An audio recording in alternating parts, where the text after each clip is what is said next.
Good morning everyone. Today we will take organo zinc compounds. आप लोगों ने सुना होगा organo metallic compounds for example RMGX. आपने अभी तक यही पढ़ा है RMGX के बारे में. अब हम ये Mg की जगह पे हम लोग जिंक कंपाउंड्स लेंगे. फॉर एग्जांपल अगर मैंने पहला कंपाउंड लिया है CH3,2Zn, the name of this compound will be dimethyl zinc. Di why क्योंकि दो CH3 ग्रुप है इसलिए डाईमिथाइल जिंक. सेकेंड वन अगर मैं लेती हूँ C2H5 whole twice Zn, then अब ये 2 है तो डाई, और अगर ये 2 कार्बन है तो इथाइल, तो डाई इथाइल जिंक. तो ये भी एक ऑर्गेनो जिंक कंपाउंड है. क्योंकि इसमें मेटल जिंक यूज़ हो रहा है इसलिए हम ऑर्गेनो जिंक कंपाउंड्स बोलते हैं. ठीक है. और अगर जनरल नेम बोला हो तो ऑर्गेनो मेटालिक कंपाउंड्स बोला जाता है. अब मेटल अगर Mg होगा तो हम इसको ग्रिनियार्ड रिएजेंट बोलते थे. तो आज हम इसी के बारे में पढ़ेंगे ऑर्गेनो जिंक कंपाउंड, इसके general method of preparation. Preparation of this organo zinc compound. Let us take the first preparation.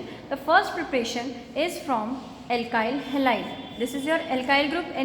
You can take CH3, C2H5, and this is your halide group, which is X. Right?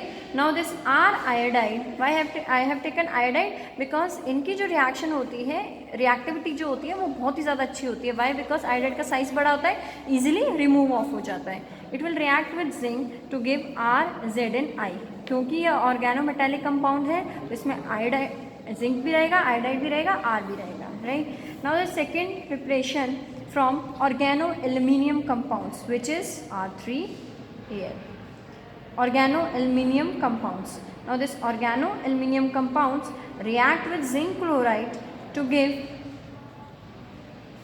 organo zinc compounds, and the byproduct will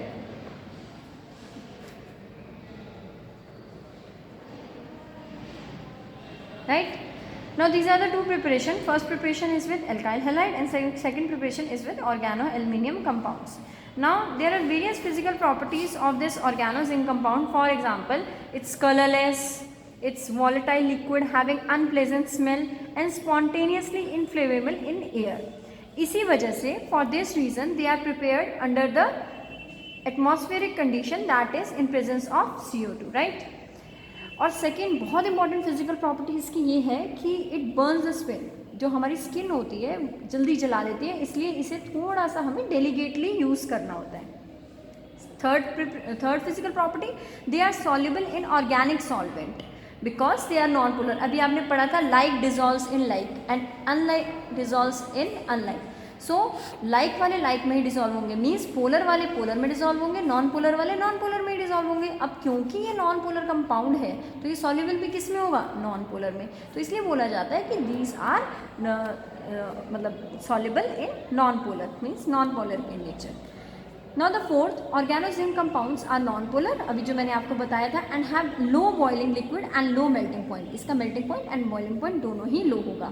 ये हमने बात की है इसकी physical properties के बारे में. अब हम बात करते हैं इसकी केमिकल प्रॉपर्टीज़ के बारे में कि ये कौन कौन सी रिएक्शंस दे सकता है.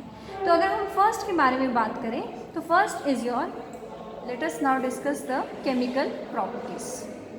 तो हम लोग इसकी केमिकल प्रॉपर्टीज़ के बारे में डिस्कस करते हैं, एक दो प्रॉपर्टी डिस्कस करते हैं. फॉर एग्जांपल फर्स्ट मैं लेती हूँ preparation of hydrocarbons. Right. Hydrocarbons means alkane, methane, butane. ठीक है. एल्केन्स की हम बात कर रहे हैं containing quaternary carbon atom, means 4 carbon atom, उसमें quaternary means 4.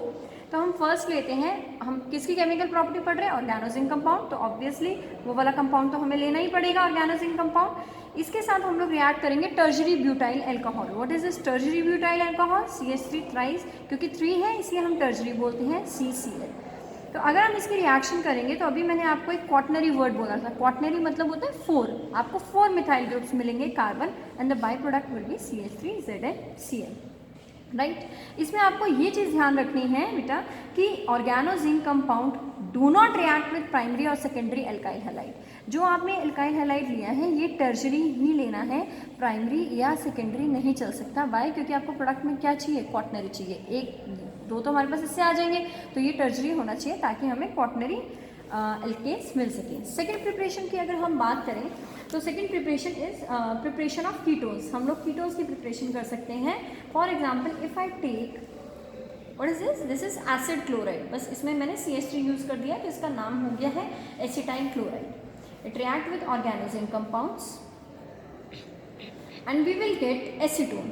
This is the preparation of acetone, कि हम कैसे ऑर्गेनोजिन कंपाउंड से एसीटोन ले सकते हैं और जो बाई प्रोडक्ट इसका मिलेगा CH3ZnCl, राइट.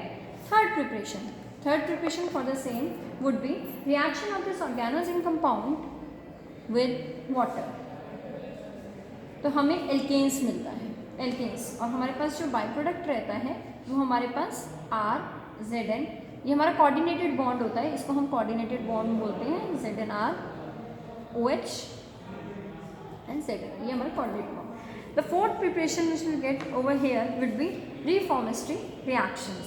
इसमें हम लोग क्या यूज़ करते हैं, ये एक नेमिंग रिएक्शन है जिसको हम बोलते हैं, इसमें जो प्रिपरेशन होती है वो होती है बेसिकली बीटा हाइड्रोक्सी एस्टर्स. और ये कैसे मिलता है हमें बीटा हाइड्रोक्सी एस्टर, इसके लिए हमें एक कार्बोनिल कंपाउंड यूज़ करना पड़ता है. For example beta hydroxy reaction. So this beta hydroxy reaction, we react this acetaldehyde with ethyl alpha bromoacetate, right, with zinc in presence of triether. Now the bond between these two gets break and after getting hydrolysis we get the product ethyl beta hydroxybutyrate. Now this reaction takes place in presence of this acid hydrolysis, right. Now this is the final product which we get for this beta hydroxy esters. These are the preparation. Thank you.